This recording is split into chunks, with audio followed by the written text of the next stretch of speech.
Good din po, pag-isa ng beta po. So, ito po, medyo gabi na tayo. May late tayong shipment dito. Ito nga, medyo nakasando na rin ako. No? So, supposed to be, natutulog na tayo ngayon. Baka naghihilip na tayo. Kasi time check natin is 10:30 PM. So, late kasi naisakay itong ating shipment sa bus. So, I think last trip nyo ng 5-star. So, good day naman. Good thing naman is tinetext tayo ng 5-star kung dumating na yung ating shipment. So, ito po, hinintay natin. Actually, ano lang ito, Neon Tetras at saka Cristela Tetras. So, yan po. Buksan natin.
So, ito po.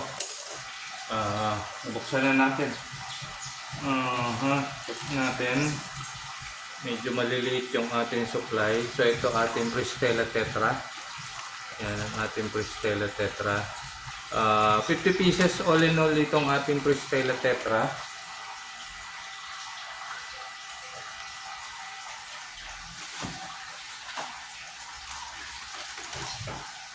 And then itong ating Neon Tetra, medyo maliliit ngayon yung supply ni boss.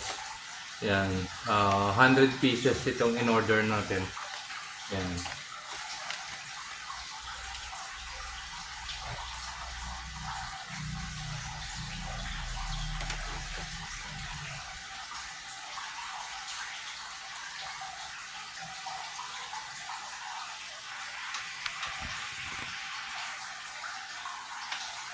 So, ayun po. Acclimatize natin ng konti. So, medyo hintay pa tayo ng konti rito. Puyat muna tayo ng konti. So, ayun po. Mga 20-30 minutes lang naman ang hintayin natin. Acclimatize lang natin siya. Saka na natin sila pakawalan. So, ito is itong aking tank dito. In-empty ko na ito para sa kanila. Kasi nga since madami-dami sila, 100 pieces yung ating in-order na Neon Tetra at 50 pieces yung ating Cristela. So dito ko lang sila ilagay sa main tank ko. Itong nasa gitnang tank natin na may stone formation. So para medyo maganda sila. No? So dun sa mga mahilig sa community fish, ito yung mga maliliit na especially Tetras, Neon Tetra. So ito na po, marami tayong supply ngayon dumating. 150 pieces po ito. 100 pieces na Neon Tetra, then 50 pieces na Cristela Tetra. So hintayin lang po natin saglit, no? Saka ko sila pakawalan. Kaya hintay lang tayo ng konting minuto. So ito na po, papakawalan na natin sila. Tingin ko okay naman na. Kasi medyo malamig naman na ngayon. So, hindi naman masyadong malayo yung temp ng tank natin at yung temp ng plastic natin. So, try na natin silang pakawalan.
So, ganito po ginagawa ko, no?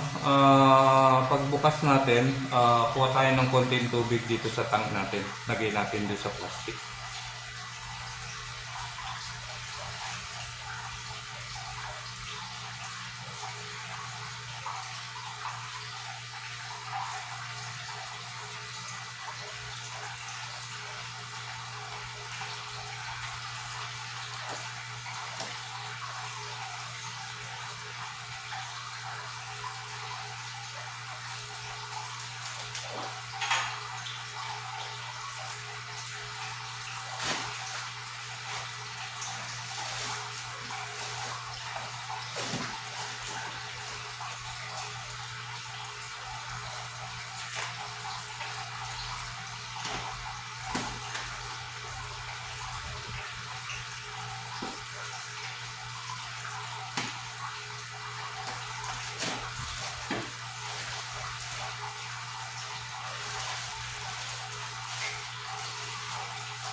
So, ayan po.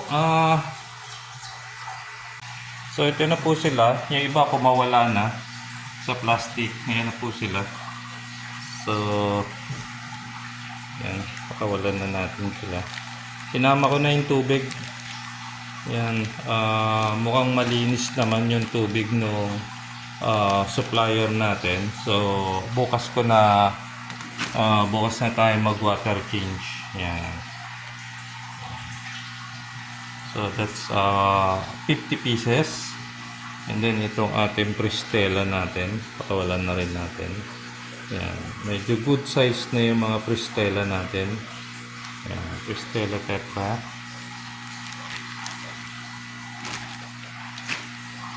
And then yung another 50 pieces natin na Neon Tetra. Yan.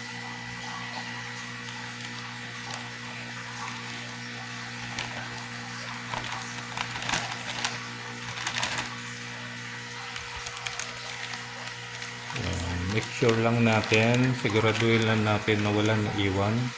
Sayang din kasi at saka kawawa naman kung may maiwan na tetra. Sayang po sila. Ayan na, nakalapag na sila. Yan, Neon Tetras at saka Pristela Tetra.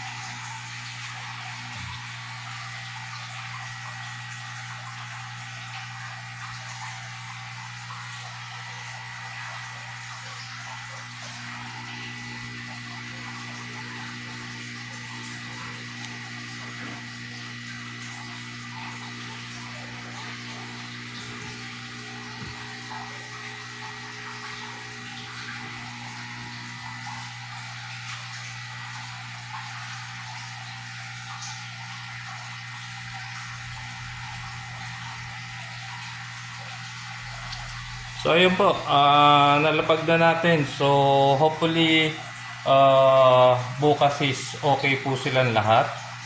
So yan po, good night na po. Tulog na po tayo. At check na lang natin sila bukas. So hopefully okay naman po silang lahat. So yan po, Pangasinan Beta po. So kung kailangan nyo po, Neon Tetras at saka Pristela Tetra, pasyal lang po kayo. Tayo Pangasinan. Maraming salamat po.